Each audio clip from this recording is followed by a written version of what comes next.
வானொலியில் நீங்கள் கேட்டு மகிழ்ந்த தென்கட்சி கோ. சுவாமிநாதன் அவர்களின் இன்று ஒரு தகவல் கதை தொகுப்பினை கேட்கலாம். ஒரு ஊர்ல ஒரு ஆள் இருந்தான். அவன் ஒரு நாள் கோயிலுக்கு போனான். கடவுள்கிட்ட வேண்டிக்கிட்டான், எனக்கு ஒரு 1,00,000 ரூபா நீ கொடுத்தா நான் உன் சன்னதியில் ஒரு தேங்காய் உடைக்கிறேன் அப்படின்னு வேண்டிக்கிட்டான். கடவுள் பார்த்தார். உடனே அவன் கண் முன்னாடி தோன்றினார். இந்தா நீ கேட்ட 1,00,000 ரூபாய் அப்படின்னு சொல்லி அவன் கையில் பணத்தை கொடுத்துட்டு மறைஞ்சிட்டார். இவனால் நம்பவே முடியல. இவ்வளவு சுலபமாக கிடைக்கும்னு தெரிஞ்சிருந்தா அனாவசியமாக ஒரு தேங்காய் உடைக்கிறேன்னு வேண்டியிருக்க வேண்டியது இல்லையே அப்படின்னு நினச்சான். இருந்தாலும் வேண்டுதலை நிறைவேற்ற வேண்டியது கடமை. அதுக்காக என்ன பண்ணால், பக்கத்தில் ஒரு கடைக்கு போனான். ஒரு தேங்காயை கையில் எடுத்தான். இது என்ன விலைன்னு கேட்டான். 5 ரூபான்னார் கடையில் இருந்தவர். அதிகமாக இருக்குதே விலைன்னா. அப்படின்னா ஒன்று செய்யுங்க, அடுத்த ஊருக்கு போங்க, அங்கே தென்னந்தோப்பு அதிகம், அதனால் அங்கே இதை விட குறைஞ்ச விலைக்கு கிடைக்கும் அப்படின்னார். சரின்னு அடுத்த ஊருக்கு கிளம்புனான். அங்கே போய் விசாரித்தான். ஒரு தேங்காய் 3 ரூபாய் விலைன்னாங்க. இதுவும் அதிகமாக தெரியுதேன்னா. அப்படின்னா ஒன்று செய்ய, அதோ அந்த ஆற்று ஓரமாக ஒரு தென்னை மரம் இருக்கு பார், அதில் நீயே ஏறி பறிச்சுக்கோ, ஒரு தேங்காய்க்கு 1 ரூபா கொடுத்தா போதும் அப்படின்னார் அந்த தோப்புக்கு சொந்தக்காரரு. இவனுக்கு மரம் ஏற தெரியாது. இருந்தாலும் ஆசை யாரை விட்டுது, விலை சல்லிசாக இருக்குதே. ஆற்று ஓரம் போனால் தட்டு தடுமாறி அந்த மரத்தில் ஏறினா அந்த தென்னை மரம் வளைஞ்சி ஆற்று பக்கம் போய் அப்புறம் நிமிர்ந்து இருந்தது. அதாவது மரத்தின் உச்சி சரியாக ஆற்றுக்கு நடுவில் இருந்தது. ஆற்றுல வெள்ளம் கரபுரண்டு ஓடிக்கிட்டு இருக்கு. இவன் கடவுள் கொடுத்த 1,00,000 ரூபாயை மடியில் வச்சு இறுக்கி கட்டிக்கிட்டான். உச்சிக்கு போய் காய் பறிக்கிற சமயத்தில் காற்றும் மழையும் பலமாக கலந்து அடிக்க ஆரம்பிச்சுட்டுது. கால் வழுக்கி விட்டுட்டுது. இவன் சடார்னு ஒரு தென்னை மட்டையை பிடிச்சிக்கிட்டு தொங்க ஆரம்பிச்சிட்டான். கீழே பயங்கரமான வெள்ளம். மடியில் 1,00,000 ரூபா பணம். என்ன செய்யறதுன்னு தவிக்கிறான். இந்த சமயம் கரையில் ஒரு யானை பாகன் யானையை குளிப்பாட்டிக்கிட்டு இருக்கிறான். அது அவன் கண்ணில் பட்டது. ஐயா ஒரு உதவின்னு கத்துனான். அவன் என்ன செய்யணும்னு கேட்டான். உன் யானையை மெதுவாக இங்கே அழைச்சிட்டு வா, எனக்கு நேராக கீழே நிறுத்து, என் காலை பிடிச்சி மெதுவாக கீழே இறக்கி விட்டுரு, என் மடியில் இருக்கிற பணத்தில் உனக்கு 10,000 ரூபா தரேன் அப்படின்னா. அவன் பார்த்தான். காலை கையை பிடிச்சா கூட எவனும் இந்த காலத்தில் 10 ரூபாய்க்கு மேலே தரமாட்டேங்கிறான். இவன் காலை பிடிச்சா 10,000 தர்றேங்கிறான் அப்படின்னு யோசனை பண்ணான். உடனே யானையை கொண்டுட்டு போனான். அவனுக்கு நேராக கீழே நிறுத்தினான். அவன் காலை பிடிச்சான். அவ்வளவுதான். அந்த நேரம் பார்த்து யானை மெதுவாக நடந்து அப்பால் போட்டுது. இப்போ யானை பாகன் அவன் காலை கெட்டியாக பிடிச்சிக்கிட்டு தொங்குறான். பரிதாபமாக மேலே பார்க்குறான். அவன் மட்டையை பிடிச்சிக்கிட்டு தொங்குறான். இப்போ யானை பாகன் சொல்கிறான், தம்பி மட்டையை விட்டுறாத, கெட்டியாக பிடிச்சிக்கோ, நான் உனக்கு 10,000 ரூபா தரேன், இதோ மடியில் தான் வச்சுருக்கேன்னா. மேலே தொங்குறவனுக்கு இந்த நிலைமையிலேயும் ஒரு சந்தோஷம், மேற்கொண்டு ஒரு 10,000 ரூபா நமக்கு கிடைக்கும் போல இருக்கே அப்படின்னு. இந்த சமயத்தில் ஒருத்தன் ஒட்டகத்தை ஓட்டிகிட்டு வந்தான் அந்த பக்கமாக குளிப்பாட்டுறதுக்கு. யானை பாகம் பார்த்துட்டான். ஐயா ஒட்டகக்காரரே, அதை இங்கே கொண்டுகிட்டு வா, எங்கள் காலை பிடிச்சி பத்திரமா இறக்கி விடு, நாங்கள் பணம் கொடுக்குறோம்னா. அவனும் பணத்துக்கு ஆசைப்பட்டு வந்தான். அவன் காலை பிடிக்கிற சமயம் ஒட்டகமும் நழுவி போட்டுது. இப்போ 3 பேருமே வரிசையாக தொங்குறாங்க. ஒட்டகக்காரன் கத்துறான், தம்பி மட்டையை விட்டுறாத, கெட்டியாக பிடிச்சிக்கோ, நான் என் மடியில் இருக்கிற 5,000 உனக்கு தந்துடுறேன்னா. மேலே தொங்குறவனுக்கு இன்னமும் சந்தோஷம், இவனும் பணம் தர்றேங்கிறான். அப்படின்னா இன்னைக்கு நமக்கு மொத்த பண வரவு எவ்வளவு அப்படின்னு ஒவ்வொன்றா கூட்டி பார்க்க ஆரம்பித்தான். மனக்கணக்கு சரியாக வரல. அதனால் அப்படியே விரலை விட்டு எண்ண ஆரம்பித்தான். அவ்வளவுதான். மட்டையை விட்டுட்டு கை நழுவி வந்துட்டுது. 3 பேரும் பொத்துன்னு ஆற்றுல விழுந்தாங்க. படாத பாடுபட்டு தட்டு தடுமாறி கரைக்கு வந்து சேர்ந்தாங்க. 3 பேர் மடியில் இருந்த பணமும் ஆத்தோட போட்டுது. பேராசை பெருநஷ்டம் அப்படின்னு ஒரு பழமொழி இருக்குல்ல, அதை விளக்கறதுக்காக சொல்லப்பட்ட கதை இது. இந்த காலத்தில் ஒருத்தர் ஒரு நீச்சல் குளத்தில் நீச்சல் அடிச்சுக்கிட்டு இருக்கிறார். காவலுக்கு இருந்தவர் அதை கவனிச்சுட்டார். கரையிலேருந்து சத்தம் போட்டாராம், இதோ பாருங்க, இங்கே ராத்திரி 8 மணிக்கு மேலே நீச்சல் அடிக்கிறது சட்டப்படி குற்றம், அதுக்கு அனுமதி கிடையாது, தெரியாதா உங்களுக்கு அப்படின்னாராம். இதுக்கு அவரு, ஐயையோ நான் நீச்சல் அடிக்க வந்தவன் இல்லைங்க, சும்மா சுற்றி பார்க்க வந்தவன், தடுமாறி குளத்தில் விழுந்துட்டேன், நீச்சல் தெரியாது, அதனால் தத்தளிச்சுக்கிட்டு இருக்கிறேன் அப்படின்னு கத்துனாராம். கரையில் இருந்தவர் பார்த்தார். ஓ அப்படின்னா சரி, அதுக்கு ஒன்றும் தடையில்லை அப்படின்னு சொல்லிவிட்டு அவர் பாட்டு நடந்து போயிட்டாராம். அசோக மன்னர் வந்துகிட்டு இருக்கார். அவருடைய ஆலோசகர்கள் எல்லாம் பக்கத்தில் வந்துகிட்டு இருக்கிறாங்க. அந்த சமயத்தில் எதிரில் ஒரு புத்த பிக்ஷு வர்றார். அசோகர் பார்க்கிறார். ஓடி போய் அவர் காலில் விழுந்து வணங்குறார். அசோக மன்னரின் தலை அந்த புத்த துறவியின் பாதத்தில் பட்டுக்கிட்டு இருக்கு. பக்கத்தில் நின்றுகிட்டு இருந்த அமைச்சருக்கு இது ரொம்ப சங்கடமா போச்சு. ரொம்ப வருத்தப்பட்டார். நம்ம அசோக சக்கரவர்த்தி எப்பேற்பட்டவர், அவரோட தலை ஒரு சன்னியாசியின் பாதத்துல படுறதா அப்படின்னு நினைச்சு ரொம்ப கவலைப்பட்டார். அரண்மனைக்கு திரும்பினதும் அமைச்சர் மெதுவா ஆரம்பிச்சார். அரசே, எனக்கு ரொம்ப வருத்தமா இருக்குது அப்படின்னார். எதுக்குன்னார் மன்னர். அசோக சக்கரவர்த்தியின் தலை, அதாவது அந்த சிரம், ரொம்ப மதிப்புமிக்க ஒன்று. அது ஒரு சன்னியாசியின் காலில் படலாமா அப்படின்னார். அசோகர் பதில் சொல்லல, சிரிச்சார், போயிட்டார். அதுக்கப்புறம் ஒரு சரியான சந்தர்ப்பத்துக்காக காத்துக்கிட்டு இருந்தார். ஒரு நாள் அமைச்சரை கூப்பிட்டார். எனக்கு 3 தலைகள் வேணும் அப்படின்னார். சொல்லுங்க, கொண்டுகிட்டு வரேன் அப்படின்னார் அமைச்சர். அசோகர் சொன்னார், முதல்ல எனக்கு தேவையானது ஒரு ஆட்டின் தலை, 2வது ஒரு புலியின் தலை, 3வது ஒரு மனிதனின் தலை. இதுதான் அசோகர் கேட்டது. எங்க இருந்தாலும் கொண்டு வாங்கன்னார். அமைச்சர் புறப்பட்டார். ஆட்டுத்தலை, புலித்தலை கிடைச்சிட்டுது. அப்புறமா ஒரு சுடுகாட்டுக்கு போய் ஒரு மனித தலையும் சேகரம் பண்ணிட்டு ராஜா கிட்ட வந்துட்டார். அரசே, உங்கள் ஆணைப்படி 3 தலைகளையும் கொண்டு வந்திருக்கிறேன்னார். அசோகர் பார்த்தார். ரொம்ப நல்லது, இப்ப இது 3ஐயும் எடுத்துக்கிட்டு போய் சந்தையில வித்துட்டு வாங்க அப்படின்னார். அமைச்சர் அதுகளை எடுத்துக்கிட்டு சந்தைக்கு போனார். முதல்ல ஆட்டுத்தலை நல்ல விலைக்கு வித்து போச்சு. நல்ல விலை கொடுத்து வாங்கிட்டு போட்டாங்க. அடுத்தபடியா புலி தலைய ஒருத்தர் வாங்கிட்டார். அதை பாடம் பண்ணி வீட்டுல மாட்டி வைக்கலாமே அப்படின்னு நினைச்சு அதையும் வாங்கிட்டு போட்டார். மனித தலையை மட்டும் வாங்கறதுக்கு யாரும் முன் வரல. எல்லாரும் அதை பார்த்துட்டு விலகி போக ஆரம்பிச்சாங்க. அமைச்சர் திரும்பி வந்தார். அரசே, இந்த தலையை மட்டும் யாரும் வாங்க மாட்டேங்கிறாங்க அப்படின்னார். சரி, பரவாயில்ல, இது இலவசமாவே இனாமாவே யாருக்கிட்டையாவது கொடுத்துட்டு வந்துருங்க அப்படின்னார். அமைச்சர் மறுபடியும் சந்தைக்கு போனார். இதை இலவசமா தரேன், இதை வாங்கிக்கோங்க அப்படின்னார். அப்பவும் அதை யாரும் வாங்கிக்கிறதுக்கு தயாரா இல்லை. மறுபடியும் திரும்பி மன்னர்கிட்ட விவரத்தை சொன்னார். இப்போ மன்னர் சொல்றார், அமைச்சரே, உயிர் இருக்கிற வரைக்கும் தான் இந்த தலைக்கு மதிப்பு. ஜீவன் போனதுக்கு அப்புறம் அதோட மதிப்பும் போயிடுது. அதனால மதிப்பு இருக்கும் பொழுதே பெரியவர்கள் பாதம் பணிந்து அந்த புனிதத்தை பெற்றுக்கொள்ளணும் அப்படின்னார். பணிவுங்கிறது வேற, அடிமைத்தனம்ங்கிறது வேற. பெரியவர்களை பணிவது நமக்கு பெருமை தரக்கூடிய விஷயம். இதை மனசுல வச்சுக்கிட்டு எப்போ காலில் விழணும், எப்போ காலில் விழக்கூடாது அப்படிங்கறத முடிவு பண்ணிக்கணும். ஒரு சாதாரண ஆள் நடந்து வந்துகிட்டு இருந்தார்.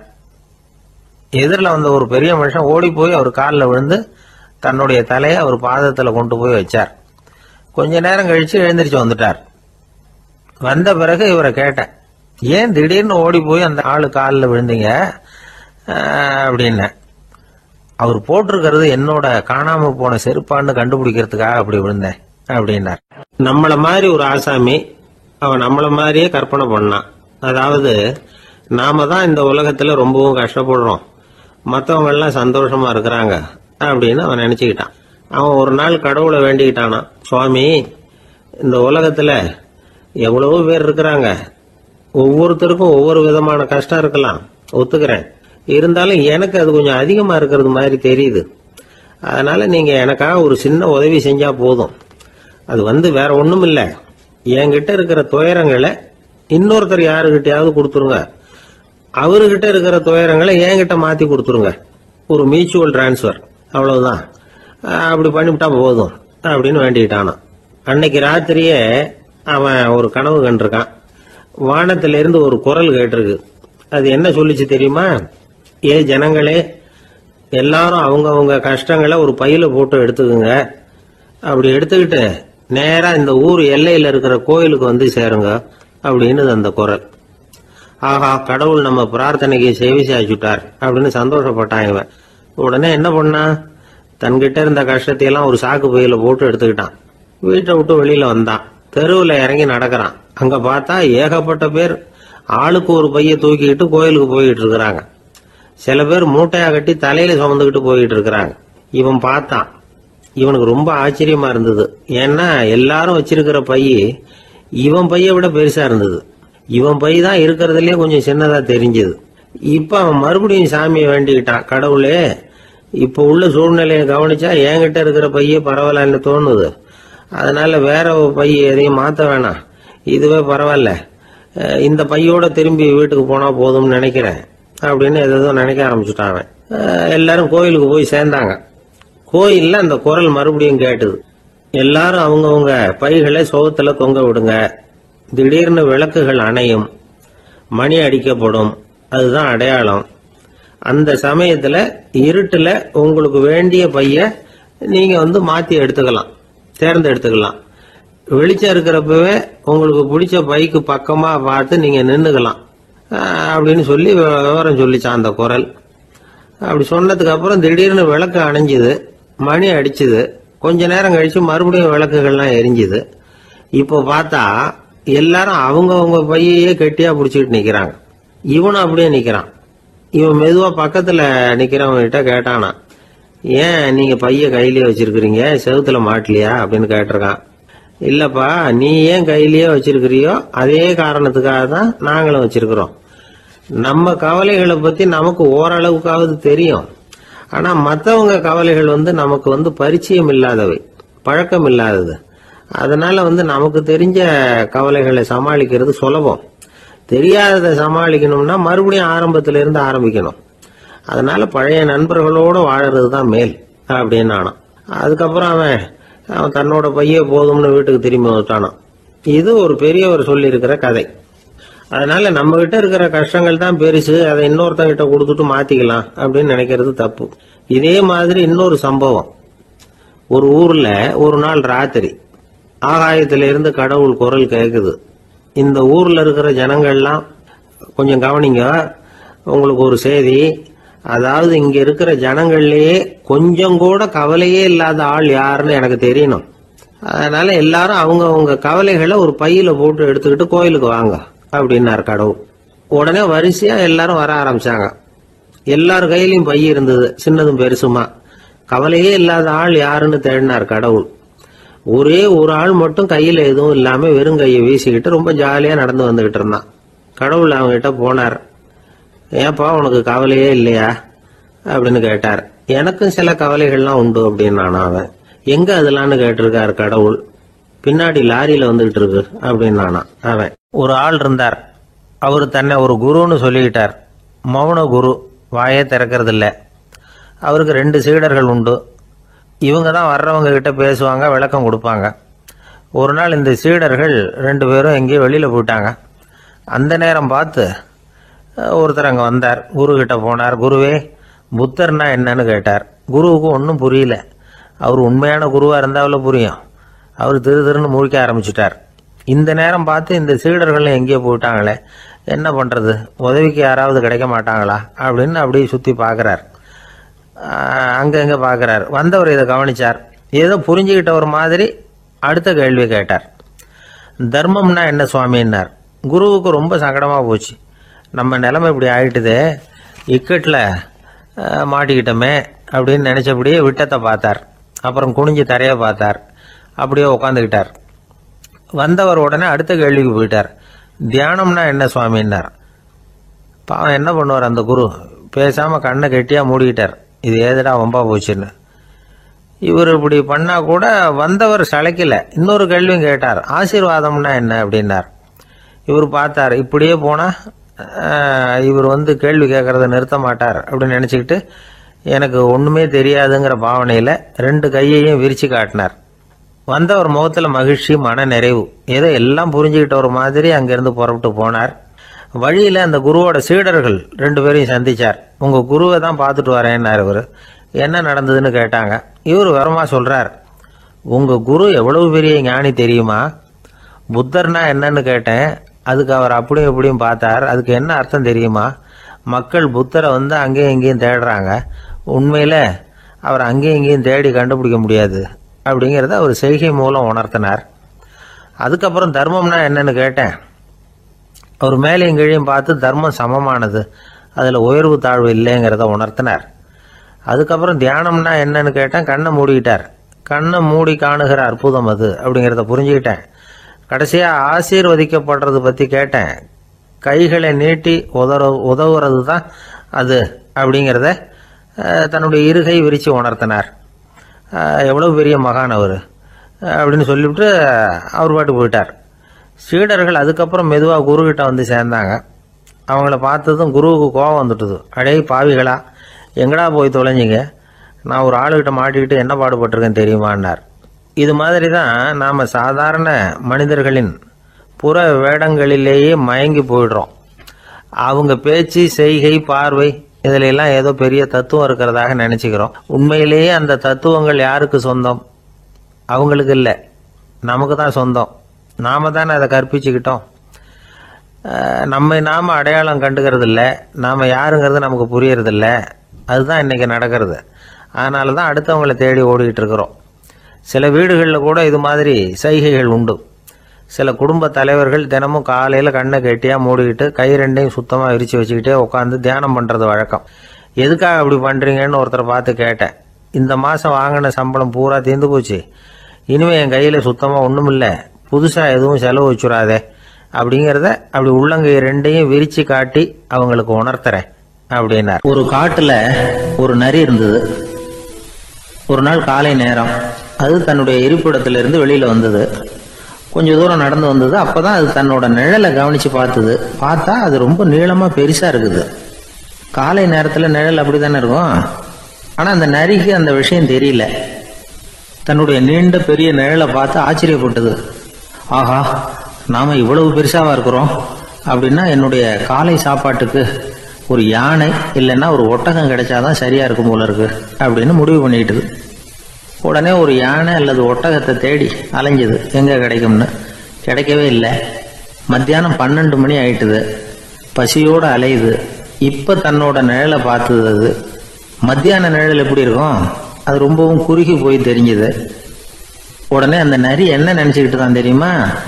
காலை ஆகாரம் சாப்பிடாததுனால நம்ம உடம்பு இப்படி அழிச்சு போட்டுதே அப்படின்னு நினச்சிக்கிட்டு தான். கொஞ்ச நேரம் கழித்து மறுபடியும் தன்னுடைய நிழலை பார்க்குது. அது இன்னமும் குறுகி போய் காலடியிலே வந்துட்டுது. அதுக்கு பயமாக போயிடுது. ஐயையோ, இன்னும் கொஞ்ச நேரத்தில் நாம் இறந்துருவோம் போல இருக்க, இப்போ என்ன செய்யறது? இந்த சமயத்தில் ஒரு எறும்பு கிடைச்சா கூட போதும், அதை நம்ம காலை ஆகாரமாக நினச்சி சாப்பிட்டுள்ளாமே அப்படின்னு நினச்சிதான். நம்முடைய நிழல் கூட நம்மளை மாதிரியே தான் அடிக்கடி மாறிக்கிட்டே தான் இருக்குது. அது எப்பவும் ஒரே மாதிரி இருக்கிறது இல்லை. மனிதனுக்கு ஏற்படுகிற தன்முனைப்பு இருக்கு பாருங்க, ஈகோ, அது கூட ஒரு நிழல் மாதிரி தானா. அப்படி நினைக்க ஆரம்பிச்சுட்டா அதனால ஏதும் பிரச்சனை வராதான். தன்முனைப்பை நிழல் போலவே ஏற்றுக்கொள்ளுங்கள் அப்படிங்கிறது பெரியவங்க கருத்து. ஒரு காரியத்தை வெற்றிகரமாக நல்ல விதமாக செஞ்சு முடிக்கிறோம்னு வச்சுக்கோங்க. அந்த சமயத்தில் ஒரு வித நுட்பமான தற்பெருமை நமக்குள்ள உண்டாகுது. இது இயற்கையானது, அதனால இது மேலே பற்று வைக்கக்கூடாது. அப்படி வைக்க ஆரம்பிச்சுட்டா அந்த தற்பெருமை ஒரு நிரந்தர விருந்தாளியாக நம்மகிட்ட தங்கிக்கும். நம்ம நிழல் எப்படின்னு பாருங்க, நாம நடக்கும் பொழுது நம்ம பின்னாடியே வரும். தன்முனைப்பையும் அப்படியே நினைச்சுக்குங்க. நிழல் யாருக்கும் எந்த பிரச்சனையையும் உண்டாக்குறது இல்லை. ஆனா அந்த நிழலை கண்டே நாம பயப்பட ஆரம்பிச்சுட்டா நாம எதுலையும் வெற்றி காண முடியாது. நிழலோட சண்டை போடக்கூடாது. அது மாதிரி தன்முனைப்போடவும் நாம சண்டை போட வேண்டியதில்லை. இல்லாத ஒன்றோடு சண்டை போடுறது எப்படின்னா, அது இருட்டோட சண்டை போடுறது மாதிரி. நாம நிழல் கிடையாது, நம்ம கிட்ட இருக்கிற தன்முனைப்பு ஒரு நிழல். நம்ம நிழலையும் நமக்கு சமமா பார்க்குறோம் பாருங்க, அங்கதான் சிக்கலே ஆரம்பம். இப்போ நாம நடந்து போய்கிட்டு இருக்கிறோம். நம்ம நிழல் தரையில விழுது. யாரோ ஒருத்தர் நம்ம நிழல் மேல காலை வச்சு நடந்து போறார். உடனே அவர்கிட்ட சண்டைக்கா போறோம், ஏண்டா என் நிழலை மிதிச்ச அப்படின்னு. நமக்கு தெரியும் அது நிழல் தாங்கிறது. அவர் உங்க மேல நடக்கல, உங்களுடைய நிழல் மேலதான் நடக்கிறார். அது மாதிரி உங்க தன்முனைப்பின் மேல யாராவது நடந்தா உங்களை அவமானப்படுத்துறதா நினைக்கிறீங்க. காரணம், நாமளும் நம்ம தன்முனைப்பும் ஒண்ணுங்கிற நினைப்பு தான் காரணம், மற்றபடி வேற ஒன்றும் கிடையாது. நம்ம நிழல் மேல நடக்கிறவர் நம்மளை காயப்படுத்துறது இல்லை. தன்முனைப்பை வேண்டாத ஒன்னாவும் பார்க்க வேண்டியதில்லை. அது இயற்கை. நிழலை உங்க முன்னாடி வைக்க வேணாம், அது உங்க பின்னாடியே இருக்கட்டும்.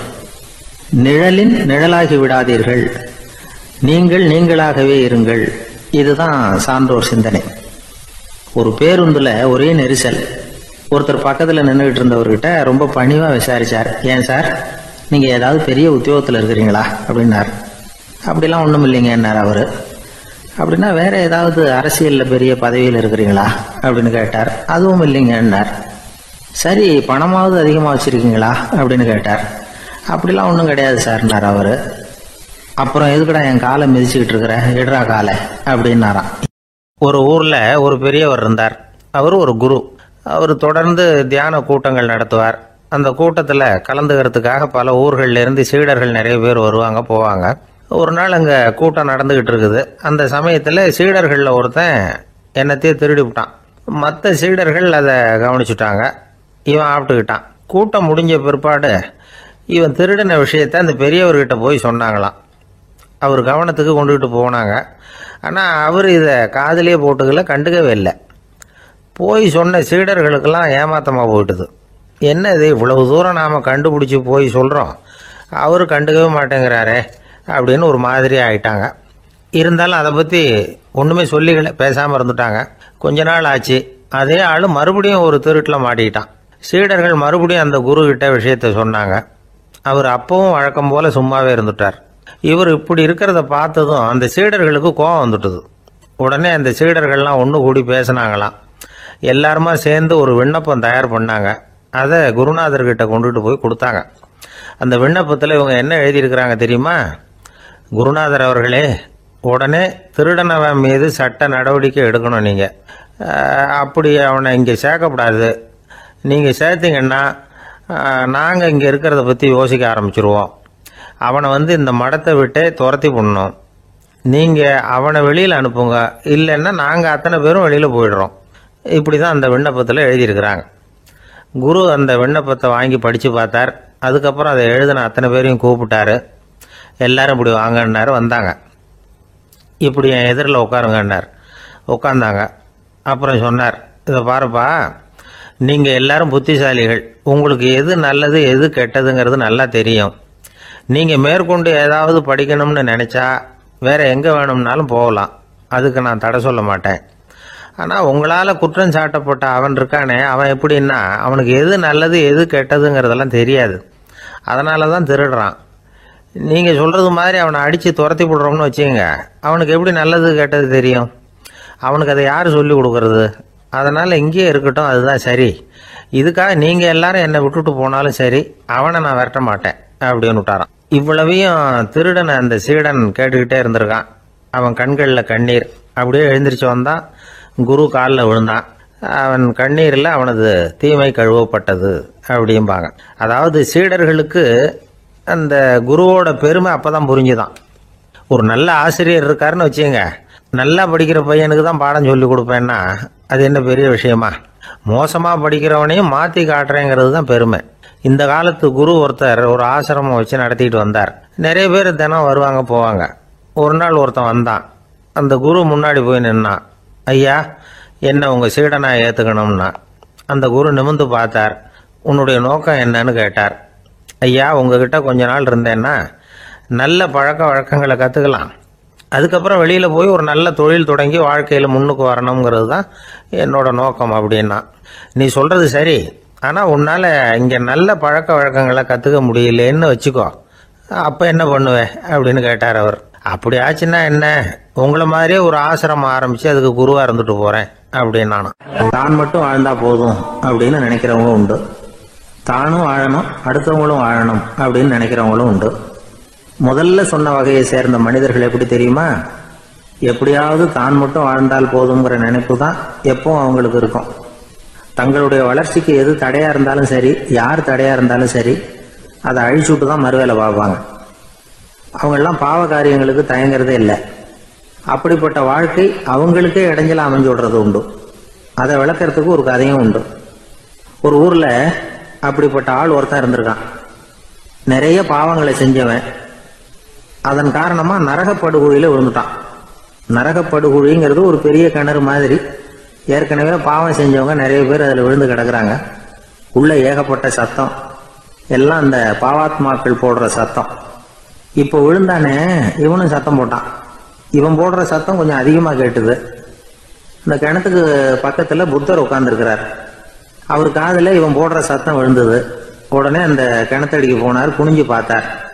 சாமி, என்னை காப்பாத்துங்க அப்படின்னு கத்தனான் இவன். புத்தர் அவனை கொஞ்சம் கவனிச்சு பார்த்தார். மனித சமுதாயத்துக்கு அவன் என்னென்ன கெடுதல் பண்ணியிருக்கிறாங்கிற விவரம்லாம் அவர் மனக்கண்ணில் தெரிஞ்சது. அவருக்கு எல்லாம் புரிஞ்சு போச்சு.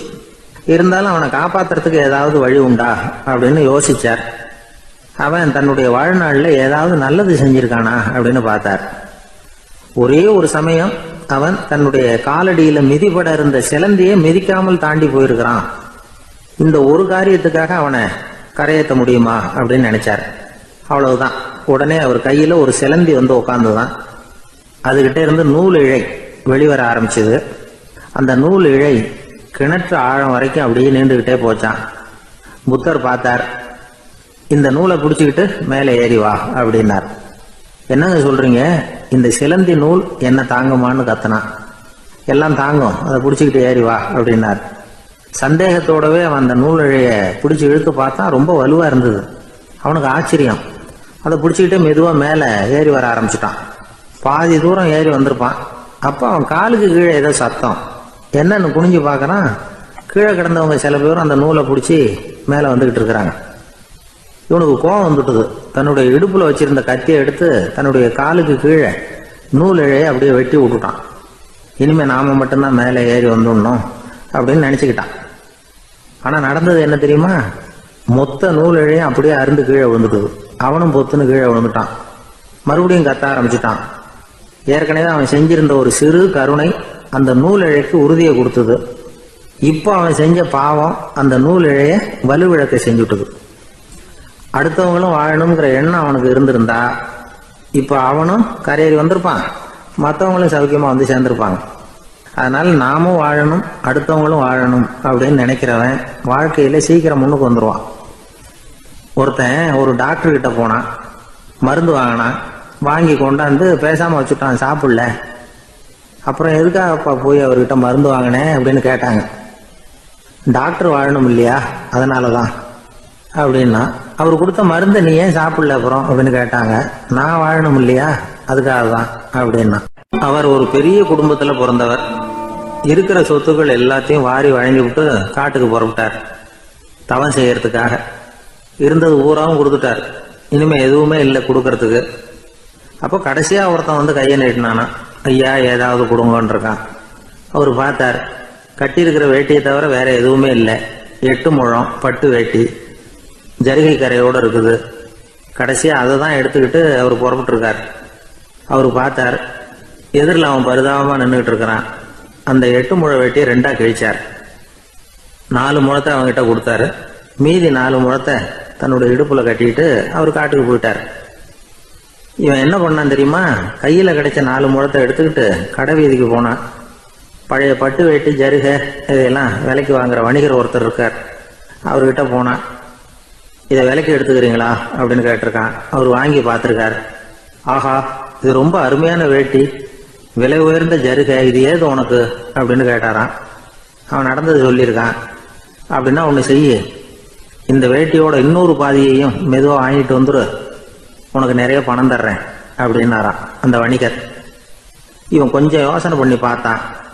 கொஞ்சம் இருங்கத்தை வந்துடுறேன் அப்படின்னு சொல்லிவிட்டு நேராக காட்டுக்கு போனான். அவர் எங்க இருக்காருன்னு தேடி கண்டுபிடிச்சான். அவர் ஒரு இடத்துல தவக்கோலத்தில் இருக்கிறார். கட்டியிருந்த இடவேட்டியும் அவர் அறியாமல் நழுவி கீழே விழுந்து கிடக்குது. இவனுக்கு ரொம்ப வசதியா போச்சு. அவரை கேட்க வேண்டிய அவசியமே இல்லை. மெதுவா சத்தம் போடாம அடி மேல அடி வச்சு நெருங்கினான். அவர் கண்ணை மூடிக்கிட்டு அவர் பாட்டு நின்றுட்டு இருக்கிறார். இவன் மெதுவா போய் கீழே கிடந்த அந்த துணியை எடுத்துக்கிட்டு சத்தம் போடாம திரும்பி நடந்தான். ஒரு 2-3 அடி எடுத்து வச்சிருப்பான். அப்படி ஓட ஆரம்பிக்கிற சமயத்துல அவன் காலில் கீழே கிடந்த முள்ளு ஒண்ணு நறுக்குன்னு தச்சு விட்டுது. வலி தாங்க முடியாம அம்மான்னு கத்திருக்கான். இந்த சத்தத்தினால கண்ணை மூடி நின்றுகிட்டு இருந்த அவரோட தவம் கலைஞ்சது. மெல்ல கண்ணை திறந்து பார்க்கிறார். தன் இடையில இருந்த வேட்டி அவன் கையில இருக்கு. இப்ப அவர் நினைக்கிறார். என்ன நினைக்கிறாருன்னா, இந்த வேட்டி மீது நான் வைத்த ஆசையல்லவா அவனை திருடனாக ஆக்கி விட்டது அப்படின்னு நினைச்சாராம். இந்த வேட்டி மேல நாம வச்ச ஆசை அவனை திருடும்படி ஆக்கி விட்டதே அப்படின்னு நினைச்சாராம். இது எப்பேற்பட்ட மனநிலை அப்படிங்கிறத கொஞ்சம் யோசனை பண்ணி பாருங்க. தான் ஒரு பொருள் மேல வச்ச பற்று இன்னொரு மனிதன் திருடனாக ஆகிறதுக்கு காரணம் ஆயிட்டுதேன்னு நினைக்கிறார். அப்படி நினைச்ச அந்த பெரியவர் யார் தெரியுமா? அவர் தான் மகாவீரர். இழந்துட்டேங்கிறிய, நீ என்னத்தை கொண்டுகிட்டு வந்த எங்க இழந்துடுறதுக்கு? நீ என்னத்தை உண்டாக்குன இது அழிஞ்சுட்டுதுன்னு சொல்றதுக்கு? இதுதான் அவருடைய சிந்தனை. இன்றைக்கு நம்ம சிந்தனையெல்லாம் வேற மாதிரி இருக்குது. ஒருத்தன் நடுத்தருவில் உட்காந்து அழுதுகிட்டு இருந்தான். அந்த வழியா வந்தவர் ஒருத்தர், ஏன்பா அழறேன்னு கேட்டாராம். 5 ரூபா சார், இந்த இடத்துல விழுந்துட்டுது, ரொம்ப நேரமா தேடுறேன், கிடைக்காது போல இருக்கு அப்படின்னு சொல்லிவிட்டு அழறான். எப்போ தொலைஞ்சதுன்னு கேட்டாராம் அவரு. அது எனக்கு தெரியாது சார், பணத்தை தொலைச்சவன் தேடி பார்த்துட்டு போயிட்டான், நான் அவனுக்கு பின்னாடி தேட வந்தவன் அப்படின்னு நானா இவன்.